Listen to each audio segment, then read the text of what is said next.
From jail at age 18 to coaching leaders through chaos and scaling businesses with calm precision. It's Mr. Jim Padilla, and he built his empire not despite his past, but because of it, and with a gift for turning volatility into victory. Mr. Jim is the secret weapon for high-stakes sales, for team growth, and unstoppable momentum. So we're here to have a conversation about that. It's the Marketer of the Day podcast with me, Mr. Robert Plank. We're brought to you by dfypodcast.com, where we help entrepreneurs scale their brand with a podcast that runs on autopilot. But we're here with the star of the show, Mr. Jim, to talk about how to get your business out of chaos. He's a Christian in the business world. He has 7 grandkids under the age of 7. He runs sales teams. There's so much to talk about, so many unexpected places we could go. Let's find out what happens. Mr. Jim, glad to see you. Glad to be speaking with you.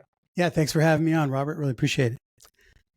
Appreciate you too. And so we heard a little bit about what are you all about? What did I miss in that bio? What has you just so passionate, excited these days? I fancy myself an opportunity maker. I'm just the eternal optimist. My upbringing put me in this position where I had to adopt and live by the philosophy that if it didn't kill you, it only makes you stronger. And so I just learned that I'm a living testament to everything that comes at you that is meant to derail you is nothing but an opportunity to overcome and win. I like it. It's an opportunity to overcome and win. It builds the muscle, makes you stronger. There's something I heard the other day. It's like, I think it's like some Irish saying that they call it copium, right? There's like the ways that you cope with all the stuff life hits you. And it was like, if something passes you by or you lose something, then it wasn't meant for you. And it seems like there's no better way to go about it, right? We have to have this optimism because it's like, well, if you want to get to that goal, you want to do the thing. If you're being pessimistic and if you're saying it won't work, well, then it's not going to work, right? It'll be a self-fulfilled prophecy. But sometimes we struggle with just finding the artificially generated positivity and hoping it'll work out. So what do you have to say about that? Because it's so tough sometimes, right? Just to press on and say, I've got doubts. I know that other people do, but that doesn't help me. So how do I get out of my rut? How do I get out of my funk? Well, it's a lot of it is really understanding that most of the thoughts and the things that run on in our mind and through our perspective, they were never ours to begin with. So we're inappropriately owning them.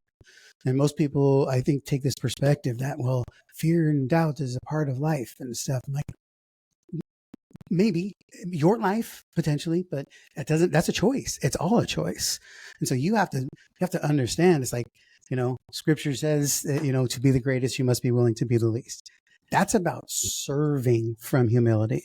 That's not about making yourself invaluable or, valueless, I should say. It's not about, I don't have any value, therefore I'm just going to submit. It's not that at all. It's surrendering the desire for greatness to know that you will have that as a result of helping people. So humility is the key.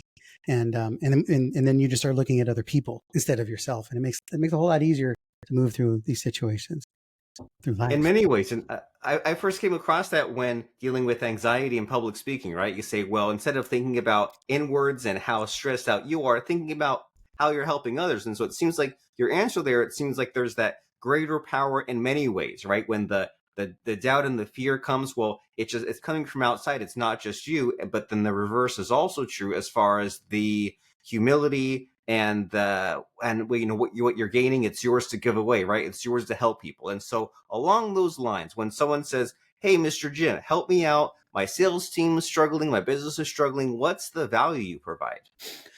Well, my secret weapon and my default is always to go to seeing the greatness inside of people. I have an amazing gift of seeing the legendary inside of people far before they do. And even if they do, usually I see it more and I see it more clear. And then being able to just put together the right strategy for them to be able to execute on that and monetize that.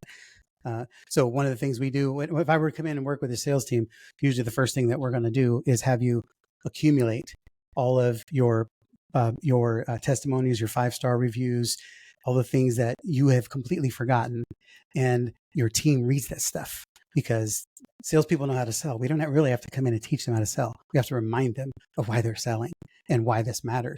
And you get your team start reading all of your bios and your 5-star reviews and all this stuff. And all of a sudden, like, hell yeah, we're good at this. We're changing lives. We're helping people. Now, all of a sudden, they start getting some of their swag back. Now we can start talking about tactics and strategies. But it all starts from there. The first sale you got to make to yourself every day is, or the first sale you make every day is to yourself. If you don't have that, then everything else is just mechanics. Right. That's powerful. And it's like, so you're saying that there's always like that doubt, right? Of saying, oh, we've done all these things and what can we do that's new? And you're saying, well, there's all these things that you may be done by accident or forgotten about that you're great at. And it's time to strengthen your strengths, right? It's time to look at Yes. those reviews, see what those customers say. So that way you can get re-energized, but also maybe focus on what it is that you were doing right and didn't even give yourself the proper credit for. And so when you jump in, and you get these sales teams reinvigorated, where's the resistance? Where's maybe the pushback to what you have to say and do for them? Most people tend to operate from the perspective of I can believe it once I see it. And I've always been the opposite. I believe it. I see it because I believe it. Right. And so when I see, man, that's an easy solution. Let's do it like this. I don't actually have tangible evidence that that's going to work. It just makes a hell of a lot of sense. And let's do that and get the feedback on it. So if it doesn't work, we'll know what to adjust. But now at this point, we've generated $500 million worth of sales results. Done a lot. So our question now, our opinions are no longer opinions. They're just data. So I still make guesses, but they're far more educated guesses. Yes. And that's very like Walt Disney, Henry Ford, Think and Grow Rich style, right? Of like, Yeah. well, I need to use my imagination. And there's a point in the future where it works out. And a lot of people say, oh, well, I'll just wait for the future to happen and then I'll believe. And you're like, well, I've got the belief, I've got the vision now. And that's what will get me to the future. Whereas others will just be kind of waiting around and hoping that they can luck into some of the stuff. And so I'm getting a good idea about you and your business and how you help others, but I'm really curious about your own personal transformation journey because we mentioned jail, we mentioned kind of overcoming things. Like, what has your path been like? Well, I was born to teenage parents. My mom and dad both met in an orphanage, of all places. So they had very little parenting skills to start with. And my dad took off. My mom did the best she could with what she had, but she responded to a very challenging circumstances with a lot of anger and rage. And I bore the brunt of that. So I dealt with a lot of abuse, and we were on welfare. I ended up in foster care as a teenager on the streets in gangs, and then in jail by 19. And I spent literally every day reading the room and trying to master the environment so that everybody would see me as an ally and never as a threat. So how could I be immensely valuable to the people that I needed to be around? That was how I kept myself safe. And little did I know that would be a skill set that would earn me millions of dollars for over the next 30 years, teaching other people how to read the room, bend influence to your direction, and become an ally and never a threat to people, because that's why they buy from you. People don't buy from you not because you're not brilliant. It's because they feel like you're trying to sell them something, or they feel like when you show up, say, I help people do this. It's like, well, nobody wants to be helped because it makes them feel like they're broken. And more importantly, it makes them believe that you see them as broken, right? So I don't offer you help. We create solutions together, right? Just some of that perspective. But if you have that, then it changes the game, because again, that was the gift that God gave me. And I actually have a video clip that I'm going to share with you. You can put it in the notes. I was going to play it, but I know fair use and all that stuff. But it's a 60-second reel. But it was these two children I'm guessing it's Africa, and they show up into this shop, and they're on their knees. They took off their shoes and they're on their knees with these bowls of potatoes. They're trying to sell these potatoes, and the shop owner says, "No, no, no! You stand up on your feet, put your shoes on, hold those up."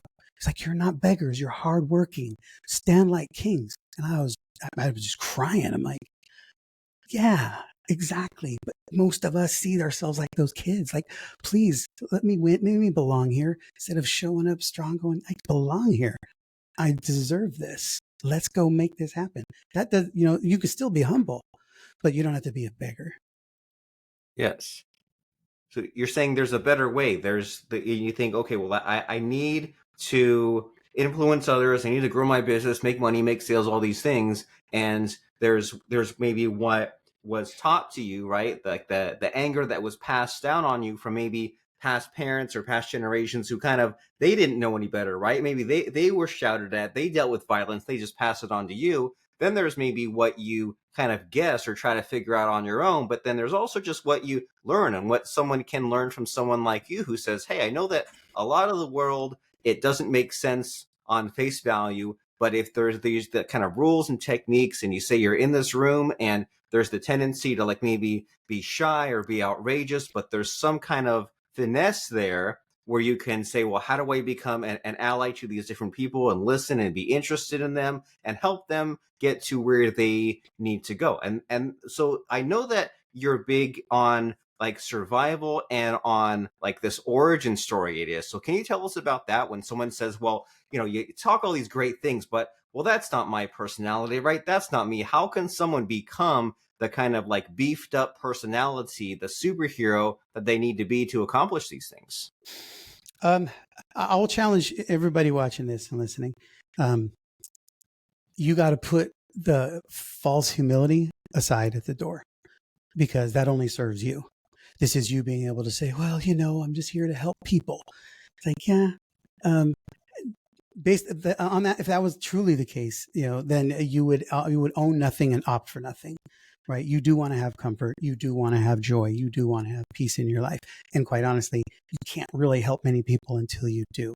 So let's just put all the fake aside and just own the fact that you want a good life. You want to leave something for your children and their children. You want to be able to be a safe haven and a place for people to come if they need something, right? So in order to do that, you must be successful. And the way that I help people do that is by building the self and by building the hell out of your business, because that is our jam. And you have to make sure that you understand that the real game you're playing. You can't win the game if you don't know the rules, and you can't know the rules unless you actually identify the game that's being played. So if you are in the game of saving souls, play that game. If you're in the game of healing people with your coaching wisdom or your healing hands, then play that. If you're a strategist extraordinaire, then play that. But you must make sure that people know it. And first sale again that you have to make is to you, because if you don't know it and you can't sell it to yourself, you're never going to sell it to anybody else effectively. And that's going to, then it's going to be unfortunate, because you'll be operating at a deficit. And 7 years ago, I wasn't interested in you mastering this because I want you to win. But now with 7 grandkids, I'm not interested. I'm fully invested and committed. I will no longer tolerate you accepting less from yourself because this world demands it, because I want this world the best possible place it can be for my grandkids and their kids. So whatever degree I can help you see that and put those strategies in place, I'm going to do whatever I can to make it happen and hold you accountable to doing it. Of course, you've got that legacy, you've got that next generation to worry about, right? It's not just about you and when you're gone and the world that's still here, there's so much to do. And so you mentioned this idea a couple of times of like making that sale to yourself first. And I'm curious about like, what's that about? Like, do you have any particular like techniques, habits, routines? How do we make sure that every day is a good one? Yeah, we have something we call the badassery formula. I got my little sign here, that was images backwards, but it says my badassery has no limits, because it's really easy to believe the nonsense of it every day. It's really easy to look at your business. Again, we've generated millions and millions of dollars, but every day it's really easy to see the stuff that doesn't work and wonder if I'm actually any good at this, which is ludicrous. However, it's easy to convince yourself when you have a bad day. And so the badassery formula is build all of your assets, build your case, meaning go back and look at every single testimonial, everything you've done right. Look at the vault of systems and processes you have. Look at all your products, programs, revenue you've generated, people you've helped. Build the case. Then A is access all of that greatness, because you have to access the greatness, which proves your authority. And so like we literally have exercise as part of this event we're doing next week, walking people through looking at all the authority that you've gained, because you have actually done great things for you, for people, for others, for the world, for the marketplace. You just don't own it, right? And then D is to deliver the message to other people that says, I have done this and I can do it for you. And I'll do it for you. And if you have anything, if you have any faith and desire to make this happen for yourself, you could do no better for yourself than parking it right here with me. But if you can't speak like that to people, they're going to have a hard time understanding that you are truly the solution that they need. They might see you as an option, and that's never good enough. They must see you as the must-have solution.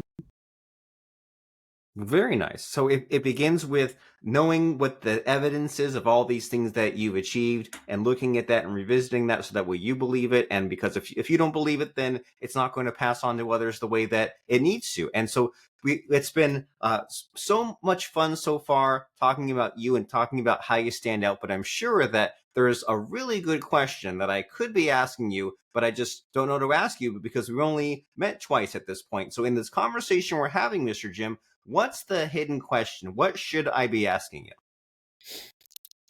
you? Well, sometimes it's the simple, obvious ones that drive me crazy about this stuff. But people always say, well, it's easy for you to say because you made a lot of money.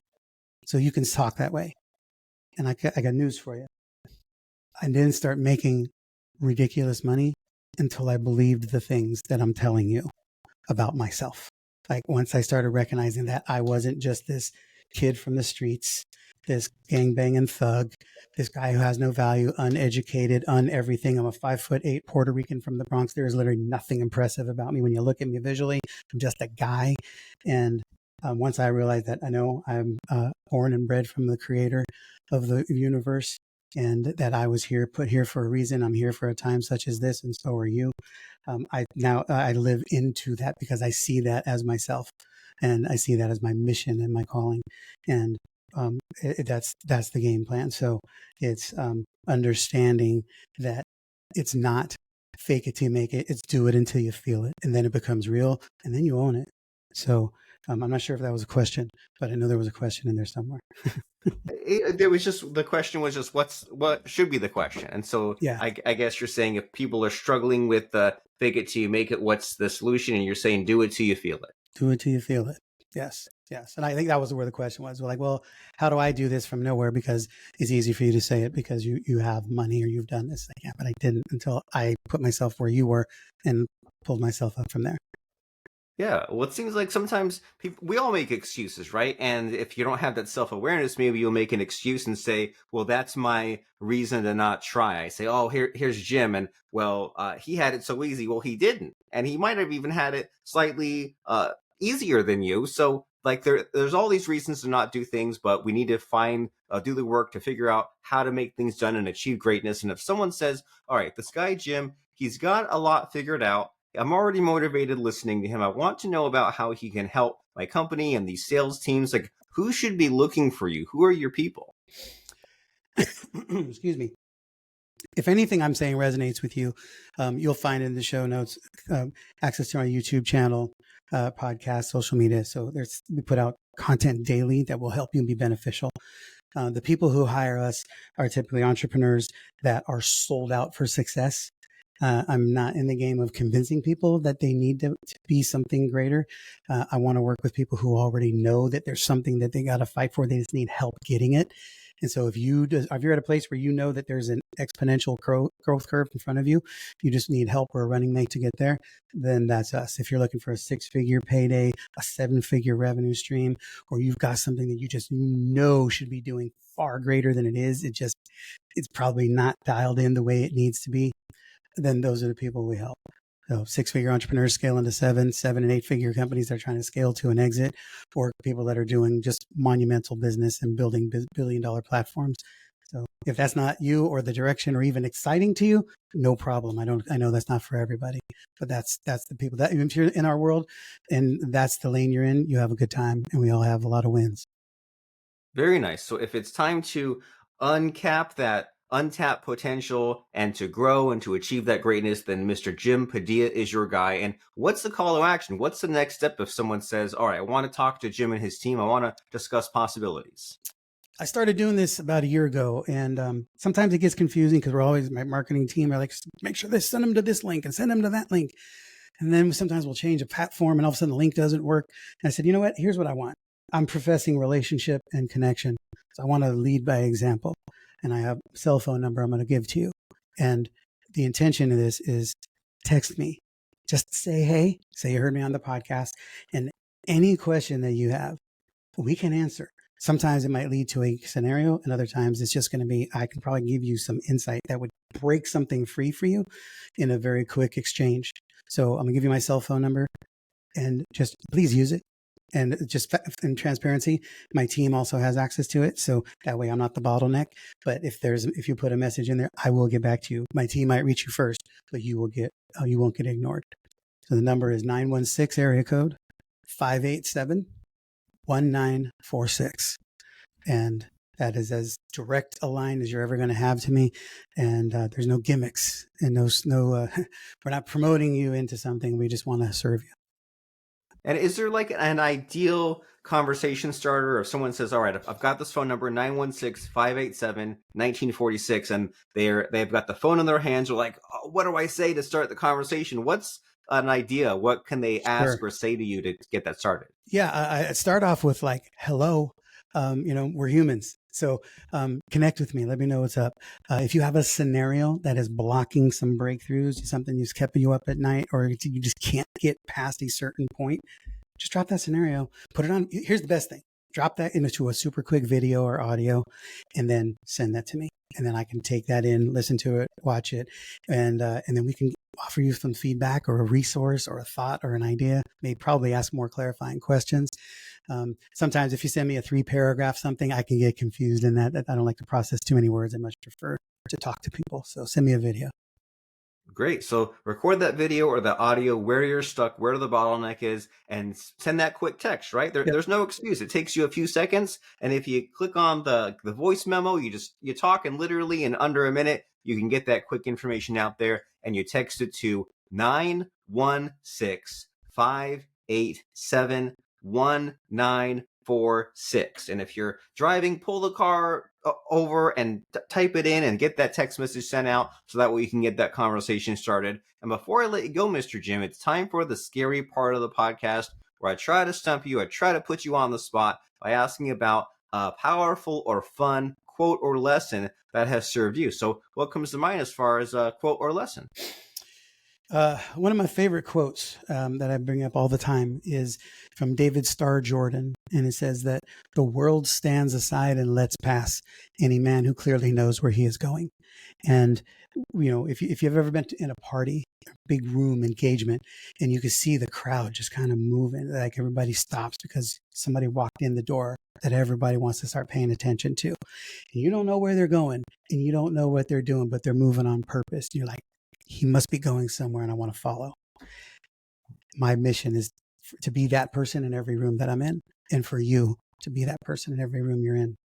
And if you can make that be your life theme, then again, it's not about braggadocious arrogance. It's about such earned confidence and competence that you have such surety in what you do and who you are, that people are drawn to the truth of that representation.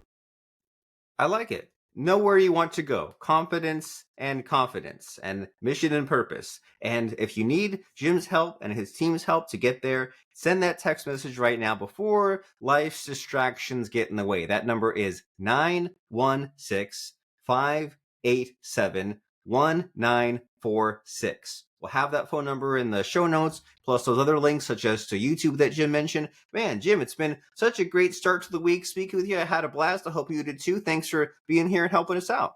Absolutely. Privilege, man. I look forward to continuing the conversation.